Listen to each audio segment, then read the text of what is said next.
Welcome to प्रहार classes guys. मेरा नाम है चंदन त्रिपाठी और इस वीडियो में हम लोग डिस्कस करने वाले हैं 19 अक्टूबर के करंट अफेयर्स बूस्टर की वीडियो। तो चलिए फटाफट डिस्कशन शुरू कर देते हैं। इसमें हम सबसे पहले देख लेते हैं डेज और इवेंट्स के सीरीज में हमारा जो पहला पहला है वो 17 अक्टूबर को मनाया जाता है विश्व आघात दिवस।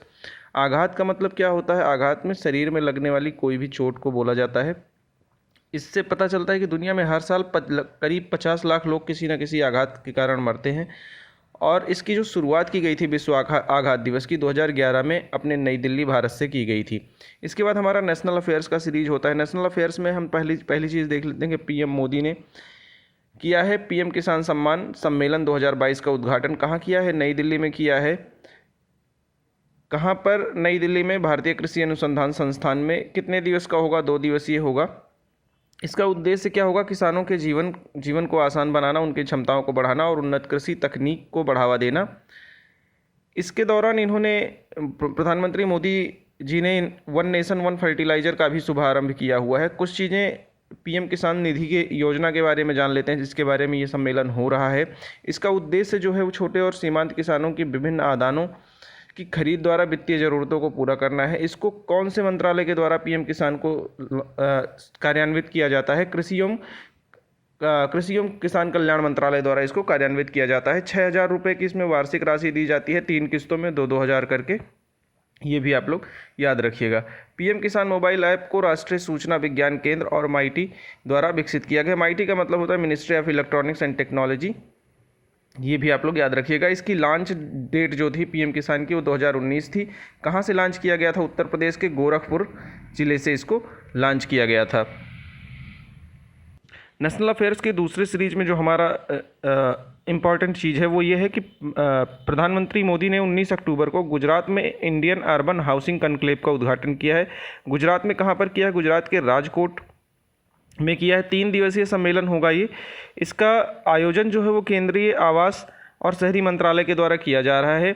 इसमें क्या होगा कि जो भी राज्य और यूनियन टेरिटरी ने प्रधानमंत्री शहरी आवास योजना के तहत सफल कार्यान्वयन किया है उनकी भी प्रदर्शनी की जाएगी, उनके कार्यों की प्रदर्शनी की जाएगी। इसके बाद नेशनल अफेयर्स में तीसरी जो इम्पॉर्टेंट न्यूज़ है वो है राजीव चंद्रशेखर ने पहली Semicon India future design road show को हरी झंडी दिखाई है। सबसे पहले जान लेते हैं राजीव चंद्रशेखर हैं कौन। राजीव चंद्रशेखर हैं इलेक्ट्रॉनिक्स एवं सूचना प्रौद्योगिकी राज्य मंत्री हैं। ये कहाँ पर इन्होंने किया है? गुजरात में Semicon future India show के को हरी झंडी दिखाई है। इसके बाद ये जान लेते हैं कि रोड शो में सेमीकंडक्टर डिजाइन उद्योग को बढ़ावा मिलेगा और इस कार्यक्रम का जो इसमें चिप वगैरह लगाया गया है वो नाविक और इसरो के परीक्षण के द्वारा इसमें चिप वगैरह लगाया गया है, यानी सेमीकंडक्टर का यूज किया गया है। इसके बाद इंडिया और वर्ल्ड के जो न्यूज़ होते हैं उनमें हम देख लेते हैं कि संयुक्त राष्ट्र महासचिव एंटोनियो गुटेरेस 18 से 20 अक्टूबर तक भारत के दौरे पर रहेंगे। संयुक्त राष्ट्र महासचिव जो हैं ये अपना दूसरा कार्यकाल शुरू करने के बाद भारत की पहली यात्रा पर है। इसके बाद ये जब यहाँ पर आएंगे तो क्या क्या करेंगे? 20 अक्टूबर को गुजरात में लाइफ मिशन यानी लाइफ स्टाइल फॉर एनवायरनमेंट पुस्तिका को और लोगों को लॉन्च करेंगे प्रधानमंत्री मोदी जी के साथ। इसके बाद गुजरात के मोढेरा में भारत के पहले सौर ऊर्जा से चलने वाले गांव का भी दौरा करेंगे। मोढेरा में एक सूर्य मंदिर भी है, ये भी आप लोग याद रखिएगा। ये दोनों करंट अफेयर्स मैंने पिछली वीडियो में डिस्कस किया हुआ है। चलिए अगला देख लेते हैं। ये एंटोनियो गुटेरेस हैं जो आपके स्क्रीन पर शो कर रहे हैं। कुछ चीज़ें संयुक्त राष्ट्र महासचिव के बारे में जान लेते हैं कि इनका चुनाव कैसे होता है। संयुक्त राष्ट्र महासचिव संयुक्त राष्ट्र का मुख्य प्रशासनिक अधिकारी होता है, यानी CEO होता है। इसके बाद इसकी जो नियुक्ति होती है वो सुरक्षा परिषद की सिफारिश पर महासभा द्वारा की जाती है। 2 पूर्ण अवधियों तक पद पर रह सकते हैं कोई भी। अभी तक कोई भी महिला महासचिव के रूप में कार्य नहीं किया है।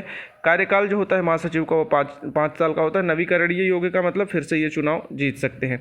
प्रथम जो महासचिव थे वो ट्रिगवेली थे और वर्तमान में एंटोनियो गुटेरेस। इसके बाद इंटरनेशनल अफेयर्स में जो हमारा न्यूज़ आ रहा है वो स्वीडन के नए प्रधानमंत्री चुने गए हैं उल्फ क्रिस्टसन। तो रूढ़िवादी नेता हैं ये भी आप लोग ध्यान में रखिएगा। किसकी जगह ये ले रहे हैं? तो मैगडेलेना एंडरसन की ये जगह ले रहे हैं। एंडरसन 2021 में स्वीडन की पहली प्रधानमंत्री बनी थी। ये वो शख्स हैं जो स्वीडन के प्रधानमंत्री बने हैं। इसके बाद हम देख लेते हैं कि किसका निधन हुआ है। किसका निधन हुआ है, तो ओरल रिहाइड्रेशन थेरेपी यानी ORS के जो जनक हैं डॉक्टर दिलीप महालनोबिस, इनका निधन हुआ है रिसेंटली में। इन्होंने जो प्रयोग किए थे वो 1971 में बांग्लादेश मुक्ति संग्राम के दौरान पश्चिम बंगाल में लाखों बांग्लादेशी शरणार्थियों के इलाज हेतु पहली बार ORS का इस्तेमाल किया था। ये हैं डॉक्टर दिलीप महालनोबिस जो आपके स्क्रीन पर शो हो रहे हैं, इनको भी आप लोग याद रखिएगा। इसके बाद अपॉइंटमेंट्स की सीरीज में देखते हैं तो न्यायाधीश DY चंद्रचूड़ भारत के 50वें मुख्य न्यायाधीश के रूप में नियुक्त किए गए हैं। कब से इनका कार्यकाल होगा ये भी हम जान लेते हैं। सबसे पहले जान लेते हैं कि कैसे अपॉइंटमेंट होता है। तो राष्ट्रपति जी करते हैं इनका। इस समय राष्ट्रपति जी जो हैं द्रौपदी मुर्मू जी हैं, तो इनको 50वें न्यायाधीश के रूप में नियुक्त किया गया है। 9 नवंबर 2022 से ये अपना पदभार ग्रहण करेंगे, यानी 9 नवंबर 2022 से ये कार्य करने लगेंगे। वर्तमान CGI UU ललित का ये स्थान लेंगे, यानी 49वें जो CGI हैं वो UU ललित हैं। इसके बाद न्यायाधीश चंद्रचूड़ को 2016 में सर्वोच्च न्यायालय में न्यायाधीश के रूप में नियुक्त किया गया था। और इनके जो पिताजी हैं, यानी पिताजी YB चंद्रचूड़ भी भारत के 16वें मुख्य न्यायाधीश के रूप में कार्यरत थे। इसके बाद कुछ चीज़ें जो सुप्रीम कोर्ट के बारे में इंपॉर्टेंट है उसको जान लेते हैं। 26 जनवरी 1950 को अस्तित्व में आया था। इसका जो मुख्यालय है नई दिल्ली में तिलक मार्ग पर है। संविधान के भाग 5 अध्याय 4 और अनुच्छेद 124 से लेकर 147 तक इसकी जो है वो व्याख्या की गई है। राष्ट्रपति द्वारा उच्चतम न्यायालय में 30 न्यायाधीश और 1 मुख्य न्यायाधीश, यानी टोटल 31 का स्ट्रेंथ है, जिसमें से 30 अन्य न्यायाधीश हैं और 1 मुख्य न्यायाधीश हैं, की जाती है। इनकी जो सेवानिवृत्ति की आयु है यानी रिटायरमेंट की एज है वो 65 वर्ष है। ये PET 2022 में भी पूछा गया है, इस वजह से यहाँ पे मैंने इंक्लूड कर दिया है। और किसी सुप्रीम कोर्ट की जो पहली महिला मुख्य न्यायाधीश थी वो फातिमा बीबी थी, और ये किसी भी एशिया के सुप्रीम कोर्ट में पहली महिला न्यायाधीश रह चुकी हैं ये। इसके बाद अपॉइंटमेंट्स की सीरीज में देख लेते हैं। रोजर विन्नी BCCI के 36वें अध्यक्ष के रूप में कार्य करेंगे। रोजर विन्नी कौन है? 1983 में जो विश्व कप हुआ था उसमें से एक प्लेयर हैं ये भी आप लोग याद रखिएगा। किसका स्थान लेंगे? ये सौरव गांगुली जी का स्थान लेंगे। इससे पहले ये कर्नाटक राज्य बोर्ड के राज्य क्रिकेट संघ के अध्यक्ष भी रह चुके हैं। जय शाह BCCI के सचिव के रूप में दूसरा कार्यकाल संभालेंगे। इसके बाद इंडेक्स और रिपोर्ट्स की सीरीज में देख लेते हैं। मल्टी डायमेंशनल पॉवर्टी इंडेक्स जारी हुआ है, यानी बहुआयामी गरीबी सूचकांक जारी हुआ है। सबसे पहले जान लेते हैं कि इसको जारी कौन करता है। तो UNDP United Nations development programme यानी संयुक्त राष्ट्र विकास कार्यक्रम और ऑक्सफोर्ड विश्वविद्यालय संयुक्त रूप से इसको जारी करते हैं। इसमें क्या कहा गया है कि भारत में जो है गरीबी से 15 साल में 41.5 करोड़ लोग गरीबी से बाहर निकले हैं। लेकिन ये भी कहा गया है कि भारत में अभी भी दुनिया में सबसे ज़्यादा यानी 228.9 मिलियन गरीब लोगों की संख्या है। इसके बाद एग्रीमेंट्स और मोमेरेंडम का हमारा सीरीज होता है, तो उसमें एक कैश ई कंपनी है और ने IRCTC के साथ ट्राइबल नाउ पे लेटर सुविधा का शुरू करने के लिए साझेदारी की है। ट्राइबल नाउ पे लेटर सुविधा क्या है? ये एक तरह से जो है, जैसे आपने कोई टिकट बुक किया, आपके पास पैसे नहीं है तो अभी आप बुक कर लीजिए, बाद में इसको EMI के थ्रू आप देते रहिएगा। IRCTC की जो स्थापना हुई थी वो 1999 में भी हुई थी, इसको भी आप लोग याद रखिएगा। इसके बाद इंटरनेशनल अवार्ड्स का जो हमारा सीरीज होता है उसमें देख लेते हैं कि श्रीलंकाई लेखक सेहान करुणा तिलक ने जीता है 2022 का बुकर पुरस्कार। किसके लिए जीता है? The 7 moons of Maali Almeida, इनकी जो उपन्यास है उसके लिए जीता है। ये दूसरे श्रीलंकाई हैं माइकल ओंडाटेजे के बाद जिन्होंने साहित्य पुरस्कार इस तरीके का जीता हुआ है। बुकर प्राइज़ के बारे में थोड़ा बहुत जान लेते हैं, जो इसका बेसिक्स है। इसको हर साल अंग्रेजी में लिखे गए UK या आयरलैंड में प्रकाशित होने वाले सर्वश्रेष्ठ उपन्यास के लिए दिया जाता है। इसमें जो पुरस्कार राशि है वो 50,000 यूरो है। प्रथम विजेता जो है वो 1969 में PH न्यूबी के उपन्यास समथिंग टू आंसर फॉर के लिए दिया गया था। पुरस्कार को जीतने वाली पहली महिला कौन थी? 1970 में द इलेक्टेड मेंबर के लिए बर्निस रूबेंस ने जीता था। VS नायपाल 1971 में पुरस्कार जीतने वाले पहले भारतीय मूल के व्यक्ति बने थे। इसके बाद स्पोर्ट्स के सेक्शन में देख लेते हैं कि ज्योति यारा जी ने तोड़ा है 100 मीटर बाधा दौड़ का अपना ही रिकॉर्ड, यानी 12 मिनट 8 सेकंड में इन्होंने ये रिकॉर्ड तोड़ा है। कहाँ पर तोड़ा है, तो ये एक नेशनल ओपन एथलेटिक्स चैंपियनशिप होता है, उसी में इन्होंने अपना ही रिकॉर्ड तोड़ा है।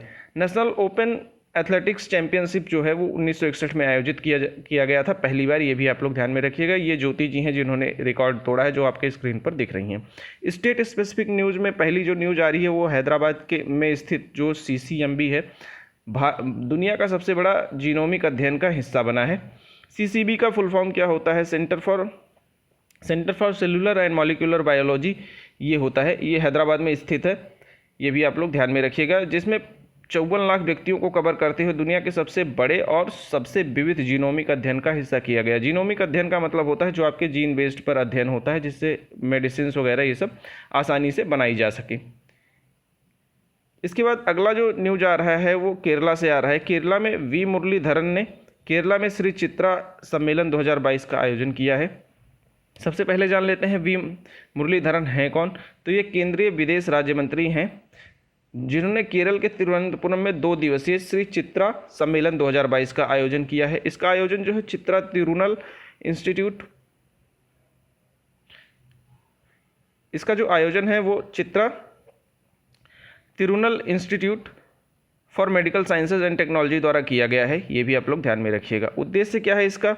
देश के स्वास्थ्य सेवा क्षेत्र में तकनीकी चुनौतियों का समाधान के लिए विभिन्न पेशेवर को एक मंच पर लाना इसका उद्देश्य। इसके बाद असम से एक न्यूज आ रही है। गूगल ने असम सरकार के साथ समझौता ज्ञापन पर हस्ताक्षर किया है। गूगल ने कहा है कि जो स्कूली शिक्षा है उसमें टेक्नोलॉजी का महत्व बढ़ाने के लिए इस विद्यार्थियों को जो है वो टेक्नोलॉजी ट्रेनिंग दिया जाएगा और उनको छात्रवृत्ति भी दी जाएगी। इसके बाद मैप इन न्यूज है उसका सीरीज है मलक्का जल डमरू मध्य के बारे में आज हम लोग डिस्कस करने वाले हैं। यह अंडमान सागर और दक्षिण चीन सागर यानी प्रशांत महासागर और हिंद महासागर को जोड़ता है। दुनिया का सबसे बड़ा जल डमरू मार्ग है। इसमें हम जरा सा देख लेते हैं कहाँ कहाँ पर ये स्थित है। तो सबसे पहले जान लेते हैं, ये है मलेशिया, ये है सिंगापुर, इस बीच में ये वाली लाइन जो आप देख रहे हैं ये है मलक्का स्ट्रेट। मलक्का स्ट्रेट जो है, अब यहाँ पर देखेंगे आप, अंडमान सी है और ये साउथ चाइना सी है। अंडमान सी है इंडियन ओशियन में और साउथ चाइना सी जो है वो पैसिफिक ओशियन में है, यानी प्रशांत महासागर में है। इन दोनों को जोड़ता है ये स्ट्रेट ऑफ मलक्का। इसके बाद देख लेते हैं सुएज कनाल। सुएज कनाल के बारे में जान लेते हैं। सुएज कनाल जो है भूमध्य सागर और लाल सागर यानी मेडिटेरेनियन सी और रेड सी को जोड़ने वाला एक कृत्रिम समुद्री मार्ग है। यह यूरोप और एशियाई देशों के बीच सबसे छोटा मार्ग है, ये भी आप लोग जान लीजिए। दुनिया का लगभग विश्व व्यापार का लगभग 12% से अधिक जो माल जाता है वो इसी सुएज कनाल के थ्रू जाता है। सबसे पहले कनाल को ब्रिटिश और फ्रेंच द्वारा नियंत्रित किया जाता था, लेकिन 1956 में मिस्र द्वारा राष्ट्रीयकृत किया गया। चलिए इसको मैप में भी फटाफट देख लेते हैं। यहाँ पर हमारा सुएज कनाल है, ये हमारा मेडिटेरेनियन सी यानी भूमध्य रेखा है, भूमध्य सागर है, और ये वाला जो जहाँ पे मैं सर्कल बना रहा हूँ ये रेड सी है यानी लाल सागर है। सुएज कनाल ये वाला है, यहाँ पर इजिप्ट यानी मिस्र है। अब ये इसको कवर करता है, ये भी आप लोग ध्यान में रखिएगा। तो दोस्तों इस वीडियो में इतना ही है। होप आपको वीडियो बहुत अच्छी लगी हो, छोटी इन्फॉर्मेटिव लगी हो। अगर ऐसा है तो वीडियो को लाइक कीजिए, चैनल को सब्सक्राइब कीजिए और अपने दोस्तों के साथ शेयर करना ना भूलें। Thank you very much.